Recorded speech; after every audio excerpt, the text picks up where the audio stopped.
कपड़े धोने वाली बहू। शादी के पहले से ही विभा को कपड़े धोने का बड़ा शौक था। कभी नल के नीचे तो कभी तालाब के पास। अरे मेरी नीली वाली लुंगी नहीं दिख रही है। विभा की अम्मा, कहाँ रखी है लुंगी? अरे वो तो विभा ने परसों ही धोकर रखी थी आपकी अलमारी में, देखो वहीं होगी। वो ना मैंने आज धो दी, मुझे लगा कि गंदी हो गई होगी। अरे कैसे गंदी हो गई थी? उसे तो मैंने पहना भी नहीं। हे भगवान, इस लड़की के कपड़े धोने की आदत से परेशान हो गया हूँ मैं। जितना तो घर में राशन नहीं आता उससे कहीं ज्यादा डिटर्जेंट पाउडर का खर्चा है। इसकी शादी करवा दो, शादी जाए अपने घर में ही करे काम, फिर चाहे घर के कपड़े धोने हो या पूरे गांव के।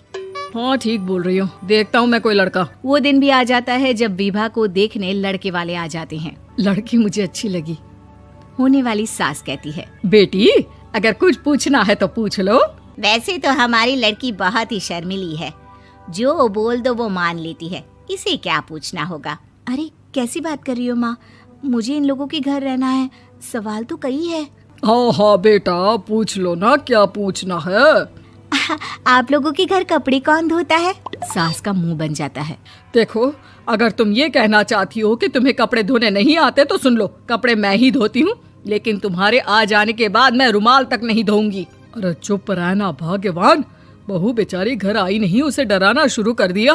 वो क्या है ना बिटिया, अभी तक तो ये कल्लू की माँ ही धोती थी, लेकिन अब तुम्हारे पापा तो दहेज में वॉशिंग मशीन देंगे ही। तभी विभा की माँ बोल पड़ती है, सवाल भी पूछा तो क्या। वैसे भाई साहब, मशीन की तो फिर भी कपड़े धोने की कैपेसिटी होती है, मतलब जो बिटिया दे रहे हैं ना विभा, इसे कपड़े धोने का बहुत शौक है। ये आप लोगों के क्या आस पड़ोस गांव मोहल्ले सबके कपड़े धो दे और उफ तक ना करे। बाहर देखा नहीं आपने कितने कपड़े सूख रहे हैं, सब हमारी बिटिया ने ही तो धोए हैं। बस भी करो ना माँ, शर्म आ रही इतनी तारीफ सुनकर। और तो और एक दाग निकाल कर दिखाओ तो मान जाऊं। हाँ अच्छा अच्छा, माफ करना बेटा, मैंने गलत समझा। हमें तो रिश्ता बहुत पसंद है। और ऐसे जुड़ जाता है रिश्ता कपड़े धोने का शौक रखने वाली विभा का। उसकी शादी हो जाती है कोयला फैक्ट्री में काम करने वाले कल्लू के साथ। शादी के बाद अचानक विभा चिल्लाती हुई सास के पास आती है। सासू माँ, अरे सासू माँ कहाँ है आप? ये तो धोखा है, धोखा दिया आप लोगों ने मुझे। इसे ससुर के चक्कर के बारे में पता चल गया। अरे तो उसमें तुझे क्यों धोखा मिला है? अरे नल में पानी नहीं आता, कपड़े कैसे कब धुलेंगे? अच्छा अच्छा, तू पानी नहीं आ रहा उसकी बात कर रही है। तो आपने क्या सोचा? कुछ नहीं। अच्छा, तेरी माँ ने कहा था कि कपड़े धोने का शौक है तुझे, याद आया मुझे। शौक शौक बोलकर कपड़े धोने वाले मेरे जुनून को कम ना आके सासू माँ, कपड़ा धोना मेरा गुरूर है। तभी पति भी वहाँ आ जाता है। अभी अभी मैंने इसे सनी देओल की फिल्म दिखाई है, उसी के डायलॉग मार रही है माँ। अच्छा सुन, साफ साफ बता रही हूँ, पानी सुबह 4 से 6 और शाम को 10 से 12 आता है, समझी? विभा टाइमिंग सुनकर हैरान हो जाती है। ये क्या भूतों का मोहल्ला है? सुबह 4 बजे उठकर कौन कपड़े धोता है? 4 बजे टंकी में पानी जाता है, फिर सारा दिन धोना ना, किसने मना किया?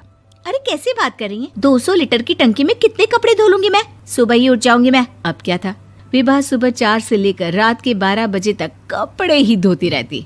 एक रोज सास पड़ोस से निकलकर कहीं जा रही होती है कि साथ वाली कहती है, हाँ कल्लू की माँ, जरा ये बताओ कि 2 साड़ी है, 2 ब्लाउज और एक पेटीकोट और एक नाड़े वाला लंबा कच्छा। हाँ तो? अरे तो क्या, कितना लोगी धुलाई ये बताओ। धोबन दिख रहे हैं हम क्या?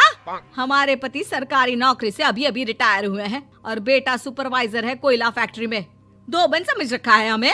हाय रे कल्लू की अम्मा, माफ कर दो, वो तो मोहल्ले में यही सब बता रहे थे कि तुमने बहू को कपड़ा धुलवाने के काम में लगा दिया है। सास को पड़ोसन की बात सुनकर गुस्सा आ जाता है। वो घर पहुंचती है जहां घर के बाहर ही इतने सारे कपड़े सूख रहे होते हैं जितने कि किसी धोबन के घर पर। अरे ओ कल्लू की दुल्हन, बाहर निकल। माँ जी यहीं आ जाओ, बाथरूम में चादर धो रहे हैं हम। अरे अभी हम धोते हैं, तुमको बाहर निकलो। ये आस पड़ोस वाले बोल रहे हैं कि हम बहू से कपड़े धुलवा धुलवा कर उसे कपड़ा धोने वाली बना दिए हैं। अरे छोड़ो ना माँ जी, किन लोगों की बातों में आती हो? आस पास के लोगों का तो काम ही होता है कि वो किसी तरह सास बहू को लड़ा दे। बहू सारे घर के कपड़े धोती है, ये क्या कम है? बोलिए। सास को भी लग जाता है कि वो बहू का ये सनकीपन नहीं छुड़वा सकती, इससे अच्छा है कि खुद ही चुप हो जाए। एक रोज सास और बहू मंदिर जाते हैं, जहाँ सास की साड़ी वहाँ खड़ी भीख मांगने वाली से मिलती है। माँ जी क्या बात है, आपकी साड़ी उस भिखारन से कितनी मिल रही है ना? हाँ हाँ देखो तो, दोनों की साड़ी मिल रही है। क्या बात है कल्लू की अम्मा, तुम खुद को तो अफसर की बीवी बताती हो और ऐसी सिंपल सी प्लेन साड़ी पहनकर घूमती हो। सिंपल और प्लेन नहीं है ये साड़ी। तो क्या सोने के धागे से फूल बने हैं? कुछ भी सासू माँ, कुछ भी। हाँ, बने थे इस साड़ी में सोने के धागे से फूल। मेरे पति लेकर आए थे मद्रास से स्पेशली मेरे लिए 10,000 की। ताहे भाई साहब इस भिखारन के लिए भी सेम टू सेम साड़ी लेकर आए होंगे 10,000 की। सास उस वक्त तो कुछ नहीं कहती, लेकिन बहू के साथ घर आती है और अलमारी से एल्बम निकाल कर लाती है। ये साड़ी देख रही है, ये वही साड़ी है जिसे मैंने अभी पहना था। इस साड़ी में ये जो चमकदार फूल दिख रहे हैं ना, ये सोने के धागों से काढ़े गए हैं। लेकिन तू लोकल वॉशिंग मशीन ब्रश से घिस घिस कर सारे फूलों को निकाल कर साड़ी प्लेन कर दी। मुझे माफ कर दीजिए सासू माँ। और तो और, जब मैंने तुझे तेरी गलती के लिए कुछ नहीं कहा, लेकिन तूने तो सबके सामने मेरा मजाक ही बना दिया। क्यों? बहू को समझ में आ जाता है कि अब से उसका कपड़े धोना बंद।